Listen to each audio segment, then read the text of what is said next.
গত কয়েকদিন ধরেই জানা যাচ্ছে জামায়াতে ইসলামীর পালে হাওয়া লাগছে।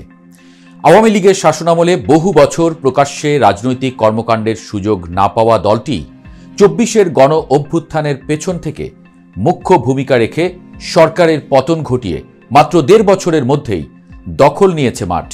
আর এর আভাস মিলল এবার ইন্টারন্যাশনাল রিপাবলিক ইনস্টিটিউট IRI এর জরিপে। এই জরিপে মোটা দাগে মূলত দুটি বিষয় উঠে এসেছে। জামায়াত, বিএনপি এবং অন্তর্বর্তীকালীন সরকার ও প্রধান উপদেষ্টা ডক্টর মোহাম্মদ ইউনূস সম্পর্কে সাধারণ মানুষের পছন্দ অপছন্দের চিত্র উঠে এসেছে এই জরিপে।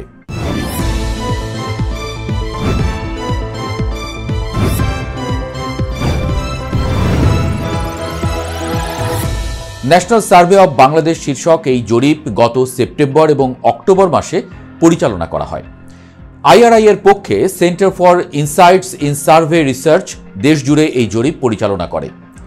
IRI এর ওয়েবসাইটে গতকাল সোমবার জরিপ প্রতিবেদনটি প্রকাশ করা হয়। সেখানে দেখা যাচ্ছে জামায়াতে ইসলামী এবং সংগঠনটির রাজনীতি সম্পর্কে সাধারণ মানুষের ধারণায় ব্যাপক ইতিবাচক পরিবর্তন এসেছে। জামায়াতের কার্যক্রম নিয়ে প্রশ্নে ৫৩% মানুষ নিজেদের পছন্দের কথা বলেছেন, অর্থাৎ অর্ধেকের বেশি মানুষের জামায়াতের বর্তমান কর্মকাণ্ডকে ইতিবাচক হিসেবে দেখছেন। অন্যদিকে বিএনপিকে নিয়ে প্রশ্নে দলটিকে পছন্দের কথা বলেছেন ৫১% মানুষ। দুই রাজনৈতিক দলের সাম্প্রতিক কর্মকাণ্ডের বিচারে জামায়াতে ইসলামীকেই এগিয়ে রাখছেন মানুষ। জুলাই গণ অভ্যুত্থানে নেতৃত্ব দেওয়া তরুণদের নতুন রাজনৈতিক দল জাতীয় নাগরিক পার্টি এনসিপির কার্যক্রম পছন্দ করেছেন ৩৮% মানুষ। চরমোনাই পীরের ইসলামী আন্দোলন বাংলাদেশের প্রতি নিজেদের পছন্দের কথা জানিয়েছেন ৩৩% মানুষ। অন্যদিকে কার্যক্রম নিষিদ্ধ আওয়ামী লীগের কার্যক্রম পছন্দ করেছেন ২৫% মানুষ। জরিপে অংশ নেওয়া ৭% মানুষ বলেছেন কাকে ভোট দেবেন সে বিষয়ে তারা এখনও নিশ্চিত নন।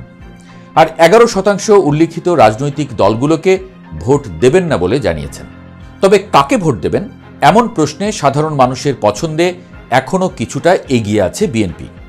যদি আগামী সপ্তাহে জাতীয় নির্বাচন অনুষ্ঠিত হয় তাহলে কোন রাজনৈতিক দলকে ভোট দেবেন এমন প্রশ্নের জবাবে ৩০% মানুষ বিএনপির কথা বলেছেন। জামায়াতকে ভোট দিতে চান ২৬% মানুষ। এরপরই রয়েছে এনসিপি ৬%, জাতীয় পার্টি ৫%, ইসলামী আন্দোলন বাংলাদেশ 4%। সাধারণ মানুষের ভোট পছন্দে জামায়াতে ইসলামীর তুলনায় কিছুটা এগিয়ে আছে বিএনপি। তবে ভোটের রাজনীতিতে মাত্র 4%-এর হিসাব খুব বেশি বড় কোনো দূরত্ব নয়। ফেব্রুয়ারিকে ডেডলাইন ধরলে এখনও ভোটের খানিকটা বাকি আছে। দল গুছিয়ে জামায়াত যেভাবে সুশৃঙ্খলভাবে মাঠ গোছাচ্ছে তাতে এই অঙ্ক উল্টে যেতে কতক্ষণ। জামায়াত ইসলামের হাইকমান্ড থেকে বারবারই বলা হচ্ছে তারা প্রচলিত রাজনৈতিক ধারার বাইরে গিয়ে গণমানুষের কাছে নিজেদের নিয়ে যেতে চান। বিশেষ করে চাঁদাবাজি, সন্ত্রাসী কর্মকাণ্ড থেকে নিজেদের দূরে রেখে এরই মধ্যে এক ধরনের পরিচ্ছন্ন ভাবমূর্তি গড়ে তুলতে সক্ষম হয়েছেন জামায়াতে ইসলামীর নেতাকর্মীরা। জামায়াতে ইসলামীর আমির ডাক্তার শফিকুর রহমান কয়েকদিন আগে স্পষ্টভাবে বলে দিয়েছেন দেশের সম্পদ লুটপাট, দলীয়ভাবে চাঁদাবাজি বা শিক্ষা প্রতিষ্ঠানে গণরুম কায়েম এসবের কোনো অভিজ্ঞতা তাদের দলের নেই। তিনি দাবি করেন সর্বস্তরে দুর্নীতি করার সংস্কৃতি জামায়াতে ইসলামীর লালন করে না। IRI এর জরিপেও জামায়াতের আমিরের কথার যে প্রতিফলন দেখা যাচ্ছে তা স্পষ্ট। জামায়াত যদি নির্বাচনের আগ পর্যন্ত তাদের এই ভাবমূর্তি ধরে রাখতে পারে তবে ফলাফলে যে তার প্রভাব পড়বে এটি নিশ্চিত করেই বলা যায়। ইন্টারন্যাশনাল রিপাবলিকান ইনস্টিটিউটের জরিপে আরও একটি বিষয় উঠে এসেছে যা বাংলাদেশের বর্তমান প্রেক্ষাপটে বেশ উল্লেখযোগ্য। বাংলাদেশ সঠিক পথে অগ্রসর হচ্ছে এবং অন্তর্বর্তীকালীন সরকারও ভালো কাজ করছে। জনমত জরিপ চালিয়ে এই তথ্য পাওয়ার কথা জানিয়েছে তারা। ওয়াশিংটন ভিত্তিক এই প্রতিষ্ঠানটির জরিপ বলছে দেশের ৬৯% মানুষের আস্থা রয়েছে প্রধান উপদেষ্টা মোহাম্মদ ইউনূসের উপরে। অন্তর্বর্তীকালীন সরকার কেমন করছে এই প্রশ্নের জবাবে ২৬% মানুষ বলেছেন খুবই ভালো, আর মোটামুটি ভালো বলেছেন ৪৪% মানুষ। সব মিলিয়ে ইতিবাচক মনোভাব দেখিয়েছেন ৭০% মানুষ। পুরুষদের মধ্যে ৭২% অন্তর্বর্তীকালীন সরকারের কাজে সন্তুষ্ট। নারীদের মধ্যে এই হার ৬৯%। জরিপে অংশগ্রহণকারী ব্যক্তিদের ১৫% বলেছেন বর্তমান অন্তর্বর্তী সরকার মোটামুটি খারাপ করছে। 11% মতে অন্তর্বর্তী সরকারের কর্মকাণ্ড খুবই খারাপ। অন্তর্বর্তীকালীন সরকারের প্রধান হিসেবে অধ্যাপক মোহাম্মদ ইউনূস খুবই ভালো করছেন বলে মনে করেন 26%, আর 43% মানুষ মনে করছেন তিনি মোটামুটি ভালো করছেন। সব মিলিয়ে 69% অংশগ্রহণকারী প্রধান উপদেষ্টার প্রতি আস্থা রেখেছেন। নারীদের তুলনায় বেশি সংখ্যক পুরুষ মনে করেন অধ্যাপক ইউনূস ভালো করছেন। পুরুষদের মধ্যে এই হার 70%, নারীদের মধ্যে 68%।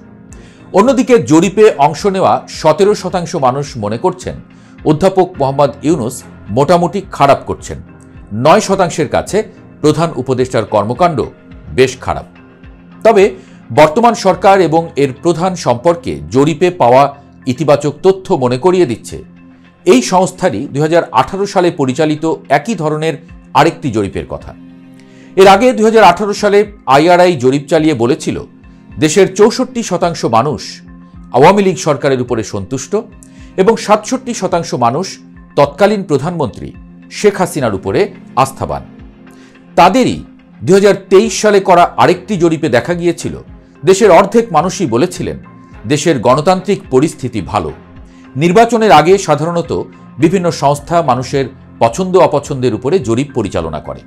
অনেকের অভিযোগ এসব জরিপ অনেক সময় রাজনৈতিক উদ্দেশ্য প্রণোদিত হয়ে চালানো হয়। তবে ইন্টারন্যাশনাল রিপাবলিকান ইনস্টিটিউটের একটি বিশেষ বৈশিষ্ট্য বিদ্যমান। 2018 এবং 2023 সালের নির্বাচনের আগে চালানো দুটি জরিপেই ক্ষমতাসীন দল এবং এর প্রধানের সম্পর্কে অংশগ্রহণকারীদের ইতিবাচক মনোভাব উঠে এসেছিল। এবার যেহেতু ক্ষমতায় কোনো রাজনৈতিক দল নেই, তাই বৃহত্তর প্রেক্ষাপট থেকে জরিপের ফলাফল বিশ্লেষণ করার সুযোগ আছে।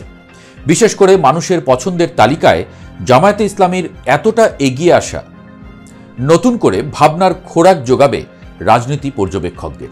এই মুহূর্তে বৃহত্তম দল হিসেবে পরিচিত বিএনপির তুলনায় জামায়াতের অবস্থান বলা যায় একই সমান্তরালে অবস্থান করছে। আগামী নির্বাচনে সত্যিই জামায়াতে ইসলামী ক্ষমতায় যেতে পারবে কিনা তা হয়তো সময় বলবে, কিন্তু যেভাবে নানা কর্মকাণ্ডের মাধ্যমে দলটি নিজেদের বিস্তৃতি ঘটাচ্ছে তাতে বাংলাদেশের আগামীর রাজনীতির মঞ্চে ভূমিকম্প যে অত্যাসন্ন তা এক প্রকার নিশ্চিত।